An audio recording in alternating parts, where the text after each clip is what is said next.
Herbs in Action. Reflections and stories from the Phipps Conservatory and Botanical Gardens Botany in Action Fellows, discussing herbs from around the world. My name is Cassandra Ziegler. I attend Duquesne University and I study biological sciences. And the herb I would like to talk about today is ghost pipe. The scientific name is Monotropa uniflora.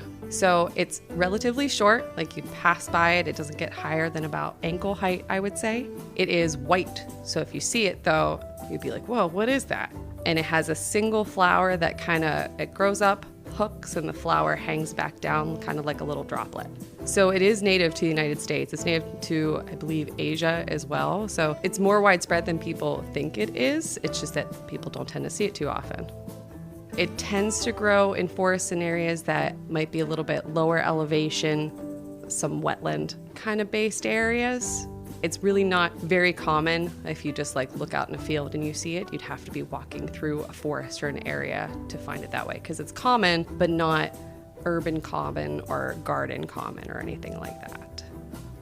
So what's really cool about it, it's a parasitic herb, so that it doesn't have any chlorophyll. That's why there's no color to it. So what happens is it pulls its nutrients from nearby fungi and trees. So the roots that interconnect underneath that get all their energy from the sun with the chlorophyll and everything like that, it pulls their energy from them instead of trying to create its own. So that you might find it in more of a dense forest that it's not getting the sunlight that it normally would, because it doesn't need the sunlight.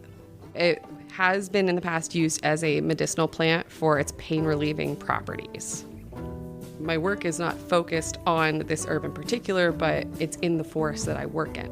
So that I work primarily with birds, and on the way to the areas that we're trying to catch the birds, you walk through the forest and then you see all these different things as you're walking these pathways, and every now and then you just happen upon something and be like, whoa, that's really cool, that caught my eye.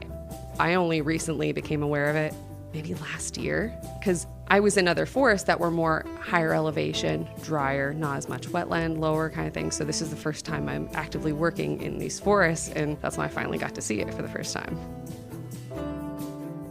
Herbs in Action is a collaboration between Phipps Conservatory and Botanical Gardens and the Saturday Light Brigade, and is made possible by the Mary Jane Berger Memorial Foundation, dedicated to educating the community about the many benefits and uses of herbs. To hear this feature again, or to learn more about herbs from around the world, visit mjbergerfoundation.org.